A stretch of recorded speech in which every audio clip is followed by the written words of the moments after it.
No? Teams. Yeah, did you? Oh, yeah, cool. Yeah, we've got the red dot. Cool. Excellent. Thank you. Now I'll get that.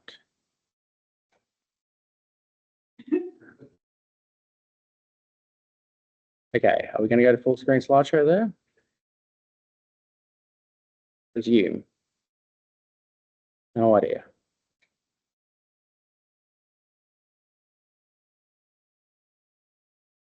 And slideshow doesn't want to start.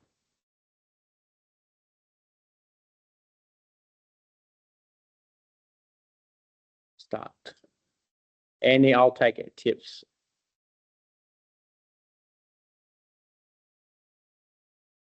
We might have to.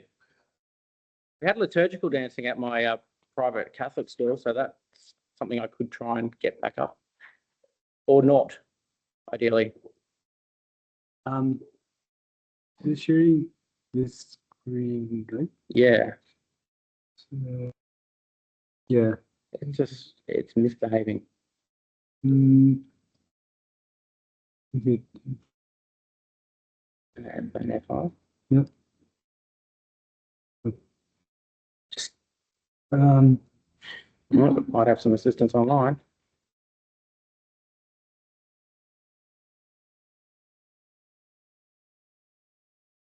Close and open again. Seems like a good idea. Thank you, Louise. We'll go for that.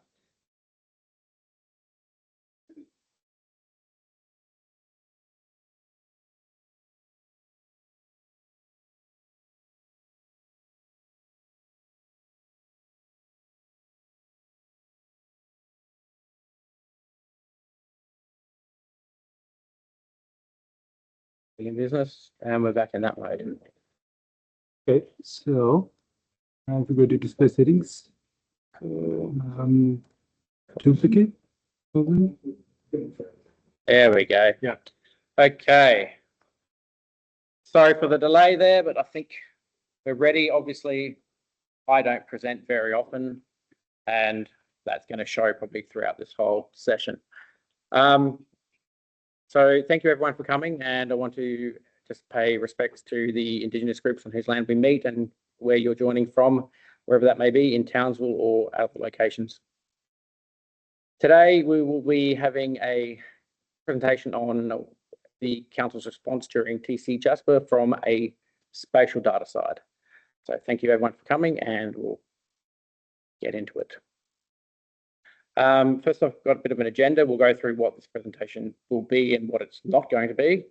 An overview of Tropical Cyclone Jasper and the flood that followed, some of the challenges that we faced, some of the solutions that we're able to implement, and be a bit of a focus on FME and Spectrum Spatial that we use in Council. And then we'll go through some lessons that we learned and some future recommendations. So this is a presentation on the spatial data side of a local government response to a disaster. It's not a review on Council or any other emergency services or agencies that assisted or played a role in responding to TC Jasper and the flooding event.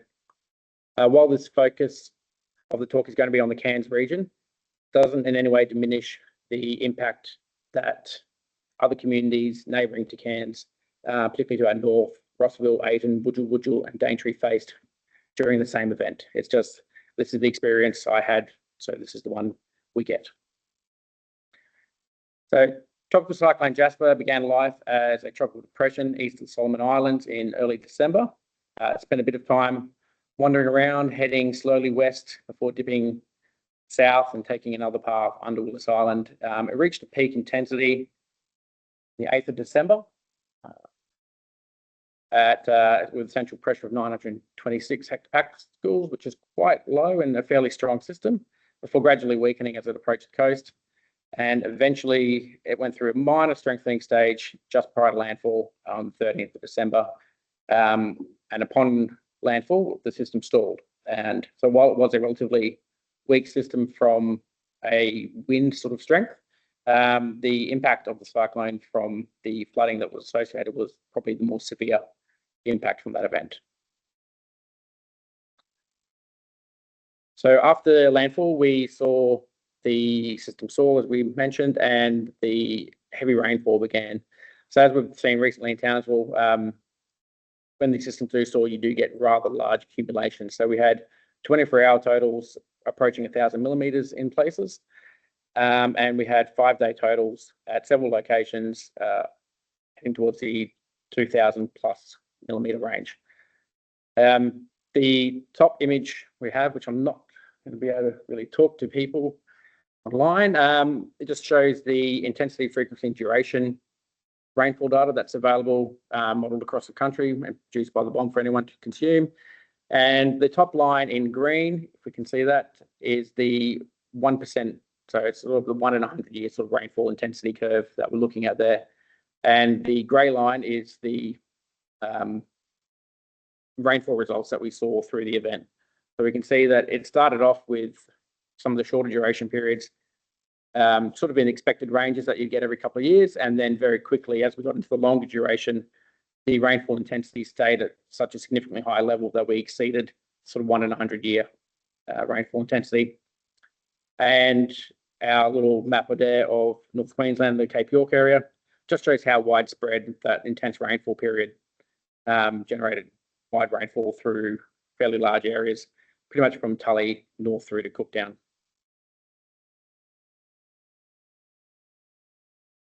When the flood started, so this presentation I should probably also say is generally going to be in a timeline, but it's also going to be in response to things that came up and talk in a little bit more detail. So there may be a bit of not quite continuous event discussion, but yeah, we'll work our way through it. Just some things need to be grouped together this way. So as the flooding event started, we had a series of sensors fail. So we've got sensors on the rivers that let us know what the river's doing, and we can start to plan according for that.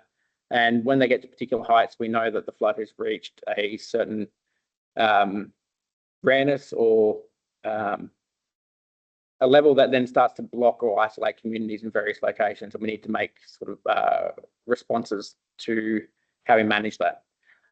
One of the problems was, though, we started losing the sensors. They were getting damaged, we suspect, by debris coming down, or they were having quite large datum resets by several meters and record correctly. So if you didn't notice the datum reset, you would assume that the sensor's recording and no longer a serious issues going on.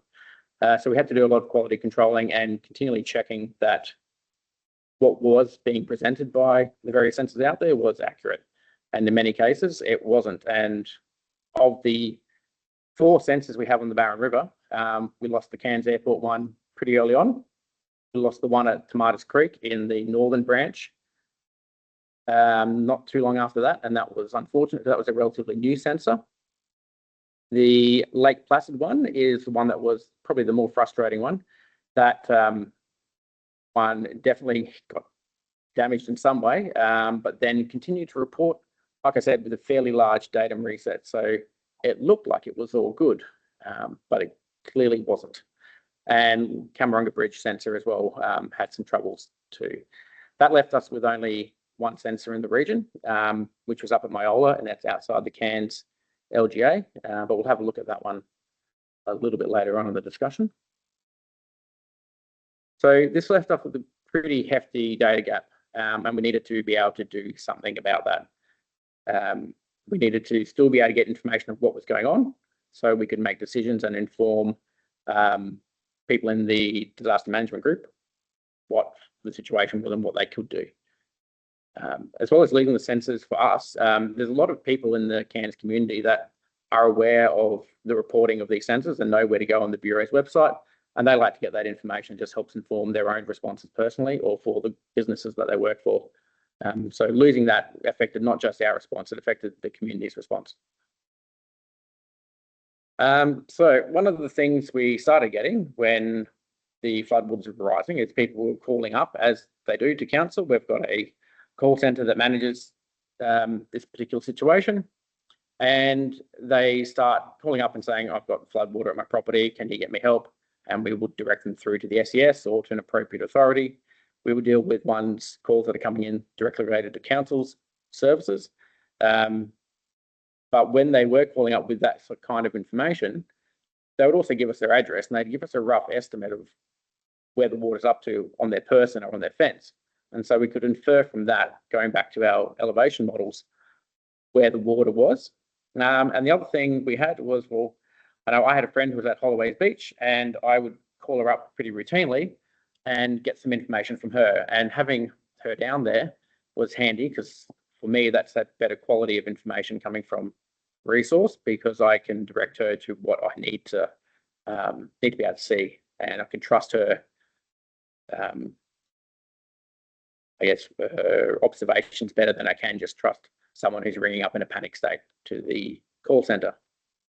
And she also sent me some videos, so hopefully click through that and we can see this is the bridge that goes between Holloway's and Machin's Beach before things got a little bit too serious.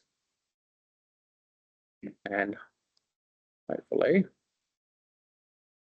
we'll just jump out now. We'll talk about the other sensor that was left in the region, which was the Myola gauge. This is one up on the tablelands, just past the Coranda High School. It's a nice swimming spot when it's not flooding. And bring this one up. When it loads, it's a separate water monitoring portal. Okay. And the reason this one is quite valuable for us is we have this value here for the discharge in cumex, so cubic meters per second, and it sits at about 40.59 cumex at the moment. Why this sensor in particular is valuable is our Barron Delta flood models are actually tied to a discharge rate from this sensor. So when we need to understand what's going on and which model level we're at for the event severity, we can go to this sensor, have a look at the instantaneous readout for the cumex and know immediately which type of event we're in and which direction we're heading in. So just for reference, this sensor at the moment is recording 40 cumex. The event that we experienced during the post-Jasper flood saw this sensor go up to 6,100 cumex or thereabouts. So a substantial difference between the standard flow and the event that we saw. One other thing I just missed on the bottom of that slide was with the Camarunga Bridge, where we lost the sensor there. One of the things we did get put in place was we had some council officers stationed at the bridge in a nice safe area, and they would monitor the river level according to how far up the structure it was, and they'd radio that back in, and we would include that in our reports out. One of the other things we did try to take advantage of were, and it's problematic. I might just duck out for a second in case those. Oh, that's right. It's just people getting approved for the meeting. One of the problems we do have with social media is it's great. There's a lot of information in there. A lot of it's locked up in private groups. A lot of it's very, very difficult to verify.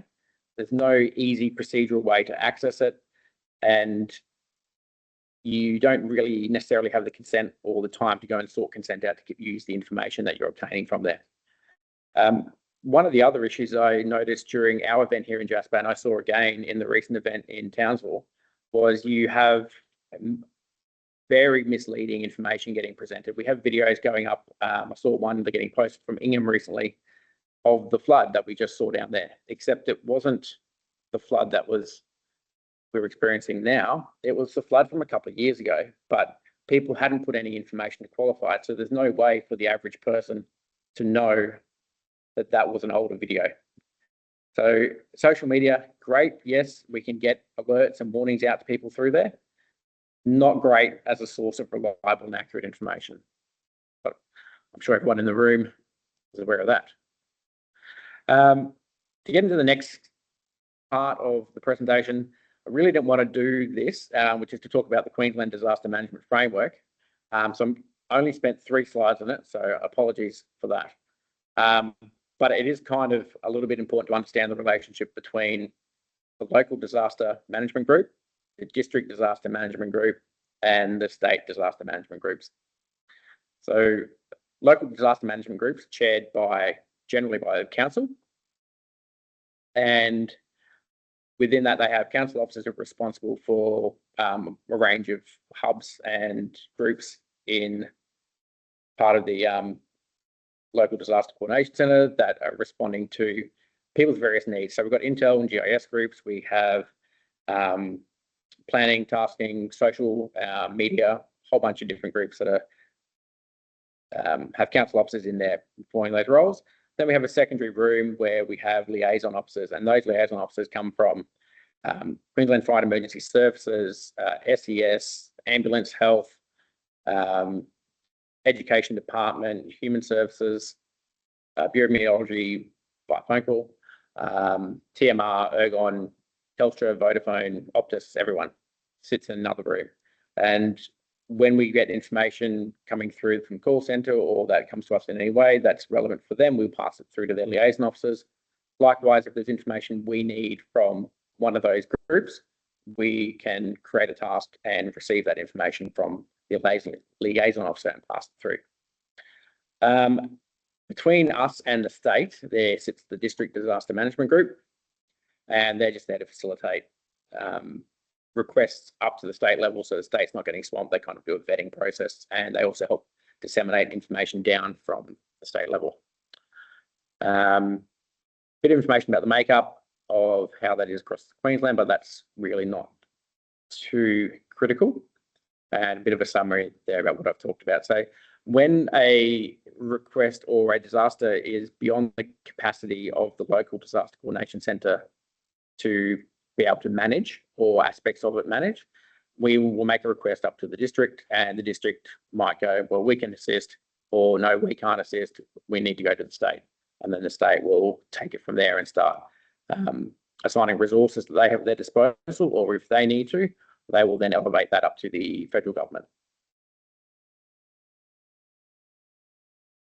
Each management group maintain a coordination centre so the management group is just a committee, and the coordination centre is the physical location that committee sits. The one in Cairns is on Windara Street. The Cairns district, which encompasses the greater Cape area as well, sits on Sheridan Street, and the state disaster centre is run out of Kedron full-time by the Queensland Police Services. And going to Guardian. So Cairns uses a incident management system called Guardian, which is created by QIT, a Queensland company. There's a lot of councils in Queensland that use this, and this is just one centralised place that people can go to log information, create tasks, and assign jobs and receive intelligence and distribute that out to anyone else who's logged into that system. The liaison officers that we work with, they all have access to it, and that's where they will get their information and provide it to us to disseminate out. Within council, though, only a small number of people have access to the Guardian system. So we do need a way to take the information that we've gotten from there and disseminate that out to other people in council. And we do that through our Spectrum Spatial Analyst service, which is a Precisely product, formerly Pitney Bowes, MapInfo related, or people are familiar with that range of software. It's a fairly intuitive system for people to use. It's quite straightforward. People in council use it daily. It works on PCs and tablets, and there's a range of layers and displays that people are comfortable with and ways of accessing information. And we'll have a quick little click out of that one just to look every tab under the sun.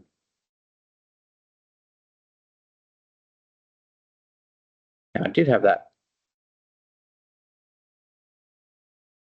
Now, just let that load. So this TC Jasper map project is the one we put together to manage data for the event. And as we go through the presentation, we'll go through some of these additional layers. So as you can see, it pans around relatively easily. There's only limited layers turned on at the moment. but you can zoom in and out. It just works like every other web-based mapping system you'll know of. If you click on something, you will be able to inquire on that object, and it should, depending on internet speed, return what's there. In this case, this one's returning imagery. Day to day, it will have things like property and rating information in there. Any other sort of information you can imagine council deals with, and probably more, we'll have available. But the focus on this one is obviously our TC Jasper.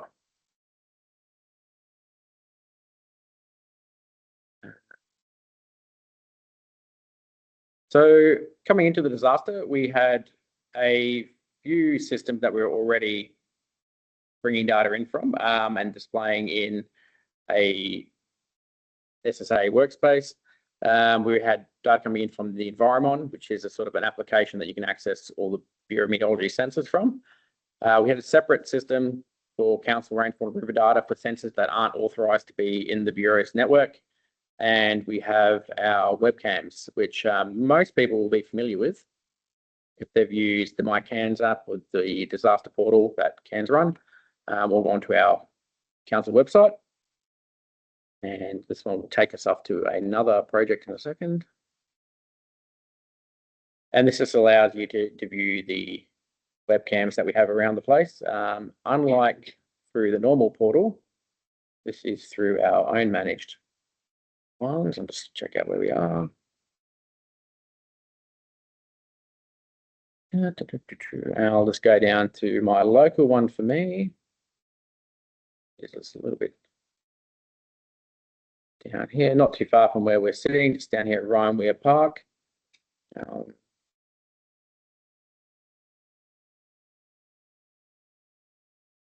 we can click on those and everyone will be presented with more cameras they may be familiar with already.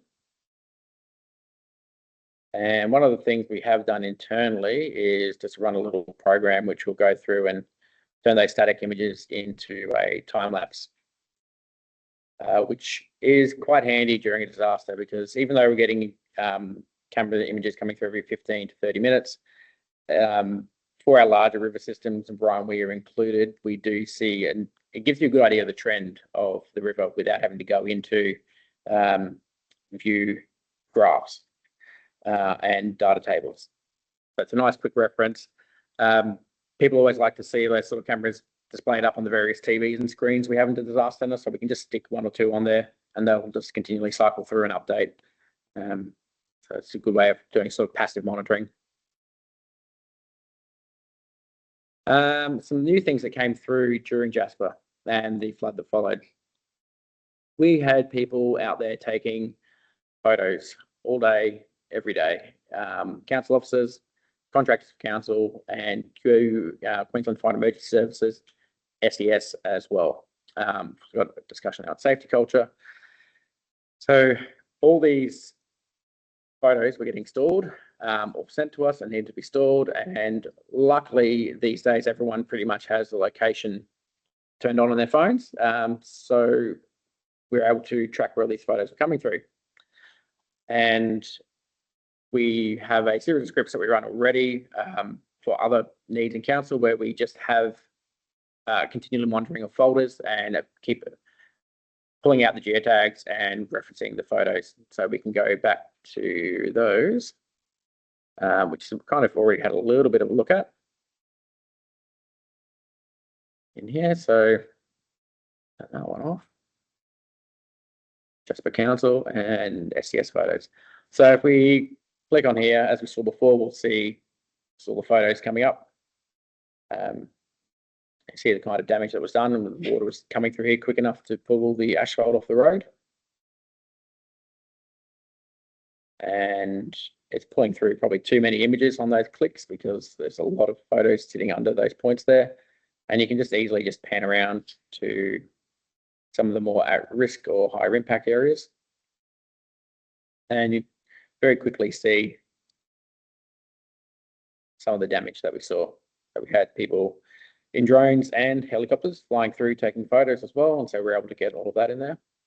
It's a little bit unresponsive down here at the library. So I'm sure a lot of people are aware that Casuarina Street and Holloway's Beach was ripped open, taking with it the road, but also a sewage line and a water line, which left us with our own Lower Creek type situation. And I think over a period of about 3 weeks, council managed to get that reconnected, and the 50 or so properties that are down there able to travel back and rejoin the community. That is a historic river channel or exit point for the Barron during times of higher flow. So in some ways, it's not unexpected, but it's still quite striking to see infrastructure like that torn apart. So that's how we managed getting photos from the SES, QFES and other groups that were sending it through. Another application that we have in council is called Safety Culture, or iAuditor. That's one that people use on a regular basis for doing sort of dynamic forms and inspections of assets and stuff like that. But during a disaster, it can also be used in that situation to record damage, record the work that's been done to correct it, and demonstrate that the work has been completed to a standard, so that we can apply for grant funding for recouping some of that money. So Safety Culture, if I can just duck out for a second, that is one of our FME processes. And which is a pretty ugly one. I apologize in advance to Sish for this. Here we go. Just if you haven't used FME before, it's basically it's a graphical way of programming effectively. You can highlight data sources to bring in, you can perform a series of operations on them, and you can have different outputs and follow different paths to bring data together or separate it out and get out what you need from it. So with Safety Culture, that is a cloud service, and so we need to have an API call, which we do over here, to bring the data through our process and extract all the photos. So the photos are included with the call that we make for to Safety Culture. Benefit of that, and we'll just drop back in, is we were kind of working on this in the lead up to the cyclone, but we never quite got there, and then there became a rather urgent need to see this detail.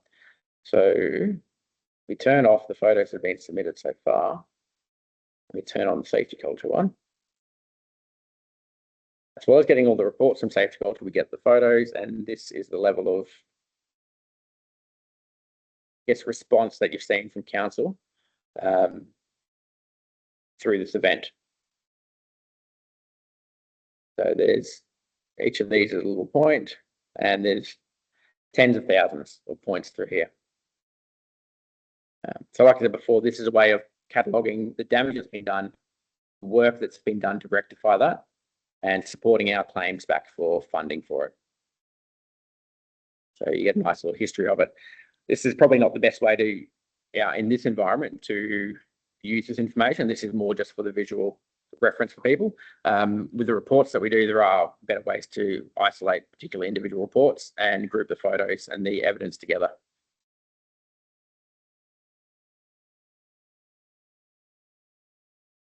Back to the presentation. The next bit that came up was we were given credentials to an ArcGIS online service. Now, obviously, the environments we've demonstrated so far are all precisely and map info based, and we're not an Esri site. So being provided these credentials was a little bit head scratching for us. We hadn't really used them. We weren't familiar with that service and how we could interact with it. But FME came to our rescue again and provided us a way to interact directly with an AGOL service. And we were able to use that information to produce another FME workspace. Similar to the Safety Culture one, we would log in, it would log in and retrieve all the data that we wanted. And this became quite critical during a period immediately after the floodwaters have receded, where there are rapid damage assessments done through the trained officers who are normally from the fire service, and additionally they fly some people up from Brisbane to manage these bigger events. They'll come out and they've got a standard routine way of working through how much damage has been done to a property, and that information is then fed back through to the authorities and allows a very, very quick idea of sort of impact the community's faced, how many people are going to need additional housing for short or long-term periods, what sort of waste are you going to need to be managing, all sorts of things like that. And we were able to then get this data out of the AGOL service that we provided. We stylized it so it was consistent with the style that we were seeing online through the QFES site, and we were then able to set this to a schedule to run that FME workspace every 5 minutes, and we could, as they were making their way down the street, you could see the service refresh and bring up new houses that have been inspected. I won't go into clicking on any of these points to demonstrate the data because it is still people's properties that have been impacted, and it's probably not quite the right thing to do. But rest assured, it does work. And it was incredibly useful to get that kind of information in real time or near real time. Then we move into a later stage with the recovery kicking on a couple of weeks later. And we have a fairly rigid, well, ideally it should be a rigid process. At council, when we receive information of doing checks and making sure it's coming from a good source, during Jasper, we relaxed a lot of that. And if people were giving us information, we'll just make sure that it could be translated and fit in with our system. So there was a lot of KMLs, a lot of spreadsheets, which we normally don't really like to deal with. We also had GP1 assist. They assisted with getting a satellite capture from the Black Sky service. I'll talk a little bit more about that towards the end because there were some interesting things that went on with that one. But yeah. And the other thing we had was a flood debris survey. So council has a series of surveyors, and I'm pretty sure while the water was still relatively high, they were out capturing debris lines, going out and surveying, capturing debris lines, and giving us a rather large data set of points so we could get that historic height level before it had been modified and disturbed.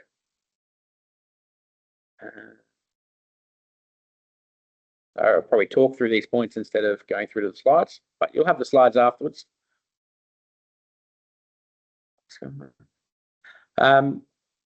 During the flood event, in the early days of the recovery period, we were provided some additional services from the State Disaster Coordination Centre. One of these that came through was an ICI product, which is a synthetic aperture radar product, which has been augmented with flood to give us a kind of indication of the maximum depth and extent of the flood that we experienced. That originally came to me as a low resolution snip from a PDF. And after a few days and many emails and a few calls, I eventually got sent a high res version of that same PDF. So a few more calls later, and I eventually got the raster set for it, which I was then able to put into our mapping system properly. Yeah. I don't know what they think we do, but we tried.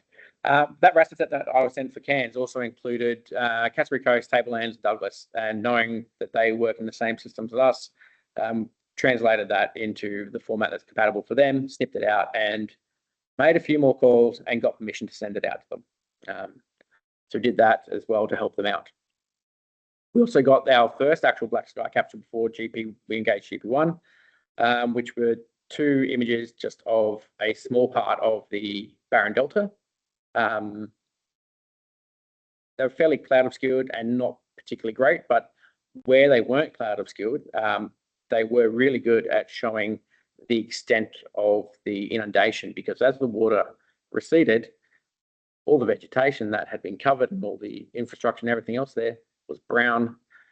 Everything else was nice and green. So we could have drawn some nice, really good, well-defined line work of the flood extent, which would have helped with the analysis of the modelling later on.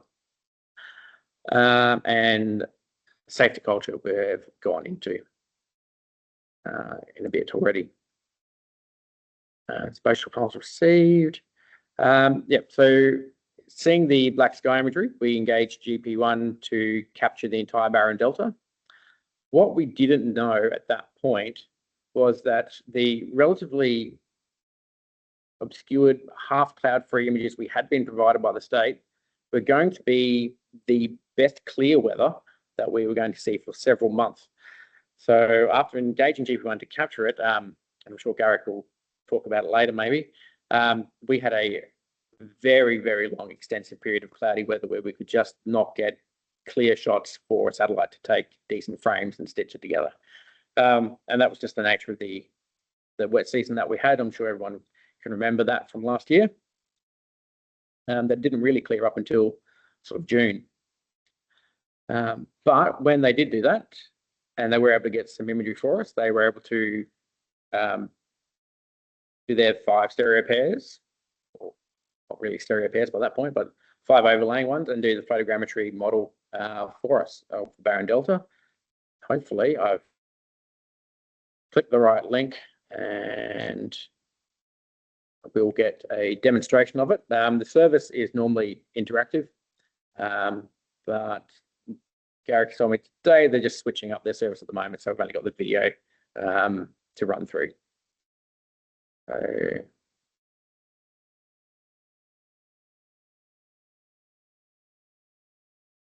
let that one go through. I'll take a drink. What you can see in this though is the level of scour still that was present. Might be able to, we'll let that loop through and then we'll have a quick pause on a few spots. So even in June, I can't pause the video. All right, so over in this section through here, you can see a sort of nice large depositional area, and that's all material that's been scoured out of the gorge and through Carbonica and dropped in that area. And then there's more scouring that happens further downstream towards the beaches. One of the effects of that scouring, which is still to come out in the models when we get a release for the next round of flood modelling, is that it actually lowered the riverbed around the Carbonica area by about 1.5 meters to 2 meters. I'm sure if anyone's driven over that bridge, you'll see that the vegetation's lost, but as well as the vegetation, we lost a huge quantity of riverbed. One of the actual advantages of that is that the flood modelling predicted far more severe flooding in the Carbonica area than was experienced and was demonstrated by the rapid damage assessment data. Had that scouring not occurred, the flooding would have been significantly higher through that suburb. So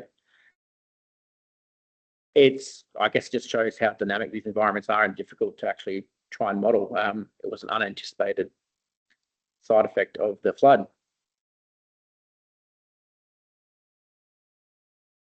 So lessons learned. Planning and preparation is key to being able to perform a role in the LDCC, but all your plans and preparations are going to fail in some way. But it's still critical to know what your plans are, because if you know how they've failed and you know which plans have failed, it can direct you to other solutions without wasting time. Simplify trigger points and action. So yes, we lost 4 sensors, but we still had Myola, and we knew exactly what the cumic rate at Myola needed to be to guide us as to which situation we were either in or heading towards. Be adaptable, seek out alternatives, phone a friend, find out what's going on in the real world. You're locked away in a room and quite distant from it all, so it's always good to get some real world sources that you trust. Be aware of the accuracy and the audience and urgency. Sometimes you just you don't have accurate data that you can provide, but you need to provide something. At other times though, providing something when you're not sure of it, you shouldn't be doing that either. So it's, yeah, being aware of how your information is going to be used and which audience and the context is quite critical. Develop and cultivate contact with colleagues in related roles. During the later stages of the recovery, we had a couple of people come up from other councils to assist because we're quite short-staffed. River cutting the council in 2. we weren't able to get everyone we needed into the disaster centre to assist. And I guess the other one is to back yourself and your team and be the squeaky wheel, because if I hadn't been nosy and annoying people down in the State Disaster Centre, I probably would never have received that raster data set, which kind of really helped guide the initial stages of the recovery. Just give a sense of the scale of what was going on. The future plans assist with the development of updated flood modelling by council. So that's currently underway. We've had a LiDAR capture flowing in October last year, and that data has been delivered. Still vetting it. It's a large job to do. But that flood modelling is going, that LiDAR data is going to assist with some flood modelling that will be taking place across the entire LGA. During the disaster, we have a lot of large format prints down in the disaster centre, and we have drawn over all of them. So we need to reprint them. And reprinting takes a long time because we want to put new information, we want to update the styling, we want to make sure that how we use the maps there can be adapted in the new prints that we're doing. So that's going to be an ongoing project. Keep training in current LDCC operations and advocate for wider involvement. So yes, I do want more people in council to take part in the LDCC. It's a rather unique opportunity that we get, and it's very worthwhile. One of the things that I did make a few calls about and we just couldn't get to happen at the time is I want to take away the reliance on social media platforms to be the archiving of these events for the community. We can't rely on them to store that information, make it available to people, make it easily searchable, make it an archive for an event that happened to our community. So I think it's quite critical that in the future we have a platform that can be stood up to easily accept submissions from the community for that. And further improve the reliability and robustness of our data management processes that we've developed. So in that vein, we have continued to use FME in a lot neater way than we saw there, which were quite rushed workspaces. I guess it's probably time to issue some thanks out as well. So Helme, Chitanya, Dave and Tom. So Chitanya used to work in our GIS team. He's left and working down in Brisbane now. But they took a lot of half ideas that I had and they made them nice and neat and tidy and just did all the proper work. Matthew Pinder from Ipswich Regional and Eden Hughes Barber from the QRA, they came up and assisted us. They gave me the information I needed to go and annoy people down in the State Disaster Coordination Centre. So this isn't so much thanks potentially to Natasha and Courtney, but so much as a sorry for annoying you so much. But I was just trying to do my job. And for my family who let me stay there during it. So that's about it. I will go through one more thing just because I've got the floor, and that is my favorite photo that was captured during this event, which I will just turn back on. That's it.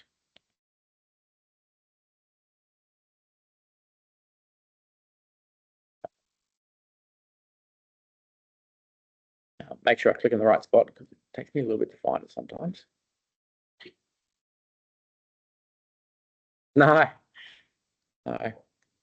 But I'll tell you about safety culture and old mate sitting in a bar later after this one, because there is a bar related story there. I might have to zoom out a bit and click a few more. We'll get there. What I should have done is open this one ahead of time. But these are some of the landslide scars that we saw coming down at Ellis Beach and along that area there. The internet was going to be this bad. Let it load. I guess while that loads, are there any questions? Least favorite part.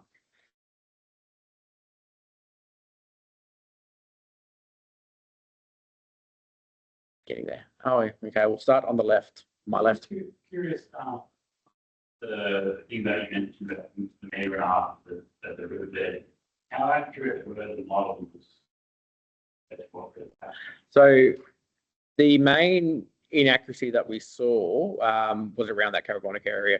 The rest of the models, which I can show you afterwards, were generally pretty accurate with where we saw the rapid damage assessment data for the beachside suburbs in particular, where they focused on. The models agreed quite well for the 1 in 100 year event with where we'd expect to see damage. So it was a pretty tight agreement. So I guess the models performed really well.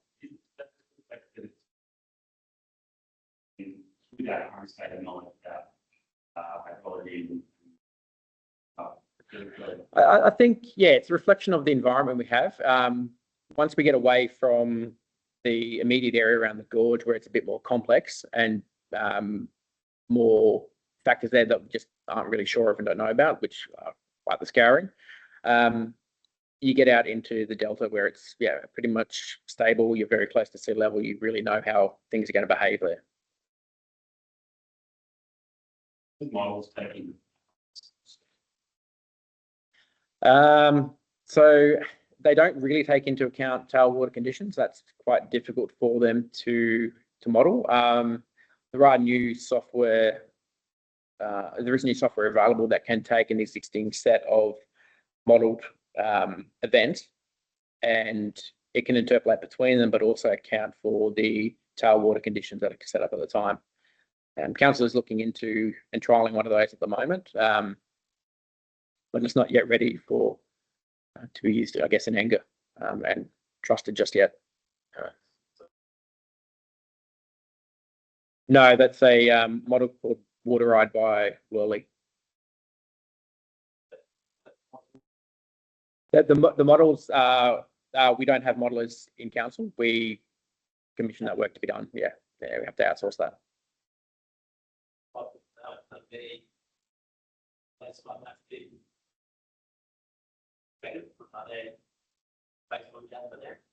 Landslide maps.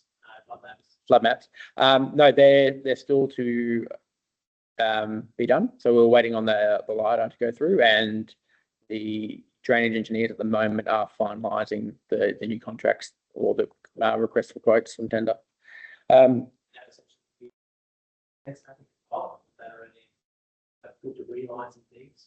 They will be taking into account all the information that we did gather during Jasper. It's always good to validate against a real world event, and also use that potentially as a feed in to the model.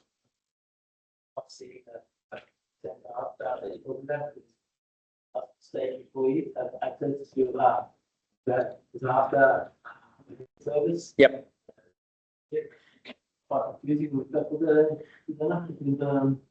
They have provided a filter on it. So the recent event that happened 2 weeks ago. Yep. You first looking at going full of cans on the water. Yep.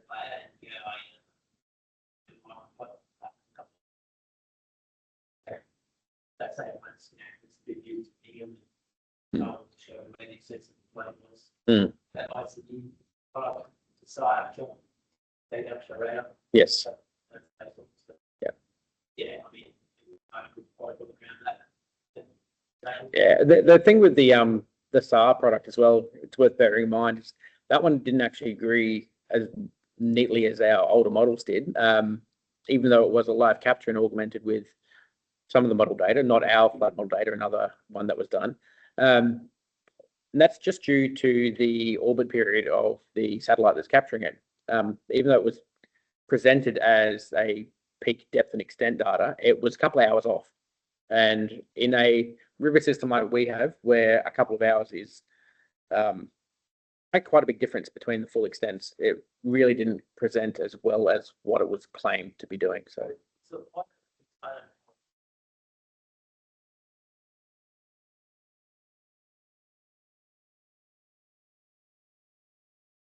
that one was Sentinel-1, I think.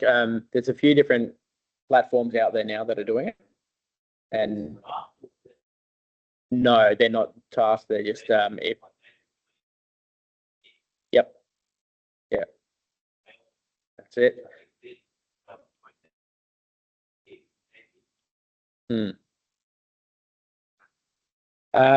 So we'll go back to my favorite picture, and then I'll probably check the online one for any questions. This is one of the big landslides that we had on Ellis Beach, and right at the top is this nice feature. And I'm not going to say that a lightning bolt caused a landslide, but it looks like a lightning bolt caused a landslide to me. So let everyone make their own conclusions as to what happened there. All right.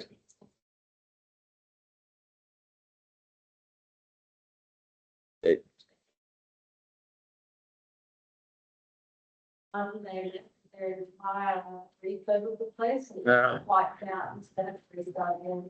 Yeah, there was some very interesting footage coming out of that one. I'll just jump back to the meeting.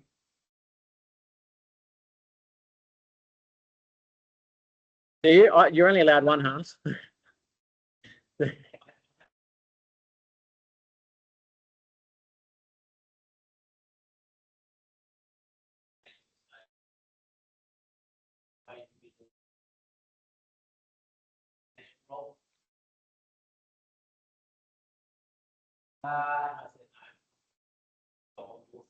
Yeah, you have this past year.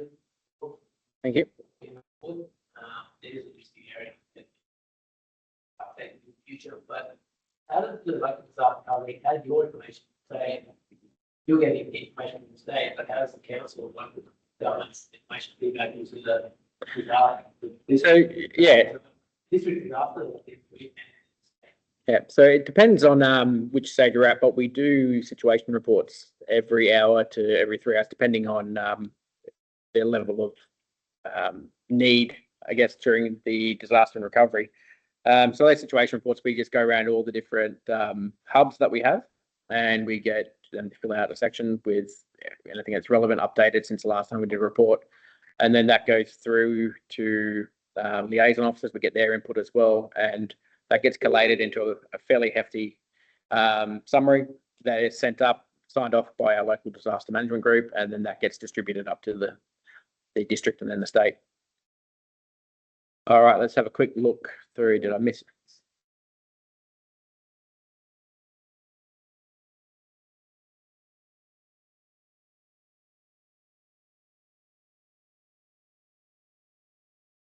Yeah, like if you squint really carefully at like newspaper clippings that came out, there was a shot of Stephen Miles with a blurry instance of SSA running over the back of his shoulder. So it's not that we don't get published, but we're out there. You just got to know where. Yeah. That was quite clear answer after. I meant the spatial data. So the way the council have that. Yeah, the last district or state district don't have access to. If they don't have access to it, it's not through any particular design not to show them. It's just if they want it, we'll happily provide it to them. Yeah. Yeah, we can do all of that. Yeah. Yeah. Anything that we've got that you saw in our spectrum instance there, if someone else wants it, we would either do periodic extracts for them, or we could look at hosting it as a feature service or a mapping service for them. Two-way exchange spectrum data. Yeah. Not really during the event, but certainly in the later stages of the recovery, we were getting requests to feed information back. Most of that happens through the NDRRA funding, which is the natural disasters. Oh God, acronyms. The grant funding rounds that come out, and that's where we use the safety culture data. We use the imagery and the other reporting that goes alongside that, and that gets collated into a report of this is the damage, this is what happened, this is where it happened, this is what we've done to rectify it. Please hand over some money so we don't have to bill all the ratepayers for that work. Available in open data. That's yeah. You can request it. I'll probably provide it, but officially we don't have an open data policy yet. It is something that is being worked on at the moment across council though. Let's quickly read these. I don't know if we can find similar data for the bomb gauges. Yes, Louise, I do. I will catch up with you outside of this. that one, and we'll wait for Jack. If anyone wants to just unmute and ask a question, go ahead. Hey, Will, Cherie. Hello. Hello. First of all, thanks for your talk. It was Thank pretty you. informative, and yeah, I think it was very relevant given the recent events in Townsville as well, and previous events.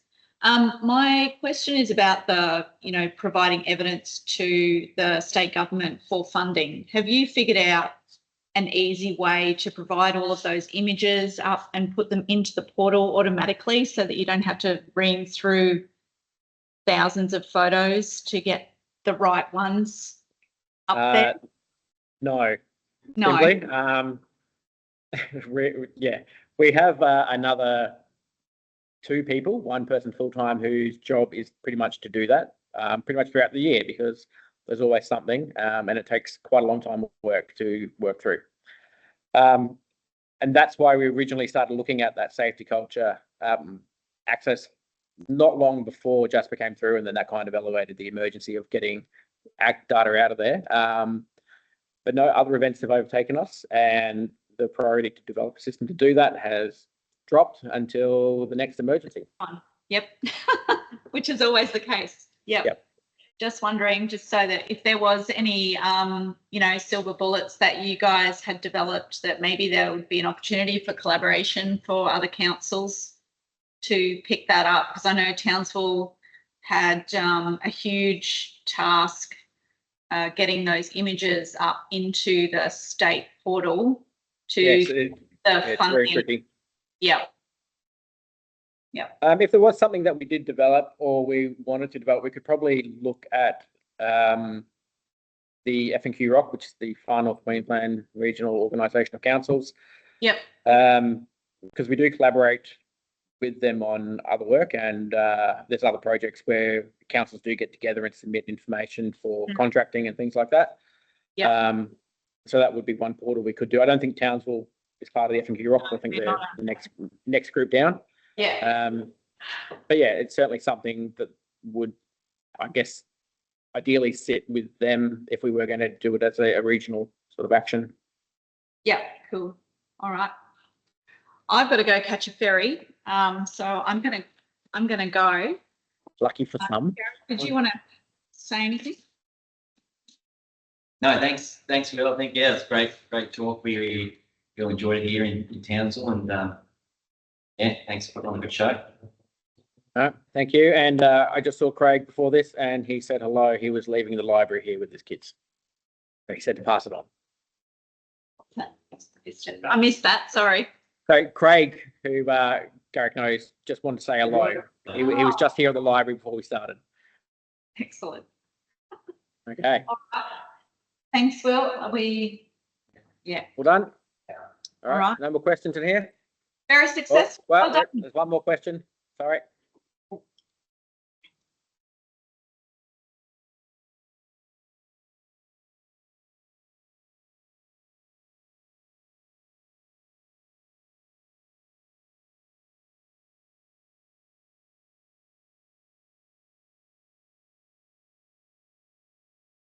You guys have those other probably expertise, probably don't have that knowledge. Yeah, unfortunately, not so much. It's not something we really have the permit to go and do, is to assist other councils. We've got an obligation to use our time as ratepayer funded people to help our council. And that's what we do. It's not to say we don't liaise with them and talk to them and assist them with any processes. And likewise, we'll call them up, other GIS officers, and talk to them about problems we're having and ways we can fix it. But to go out and wholesale help them with a major project, generally not, no. It's something I have pushed for over the last couple of years. It just hasn't really gotten anywhere with the great momentum yet. The disaster stuff definitely, though, is probably a little bit of an exception to that. We were going to actually prepare to go up as a group of people and assist the Douglas Disaster Centre during the event, until it became quite clear that we were going to go through a fairly major event ourselves with the flooding. So we ended up cancelling that trip and starting to work on the response in Cairns area. But yeah, it's a limitation, unfortunately, of what we have to do.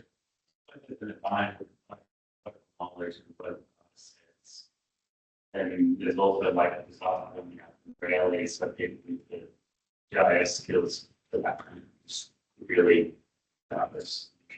Yeah, and that's it would be great to have sort of a roving team or a team on call, I guess, of highly skilled people who have gone through disasters to come out and help.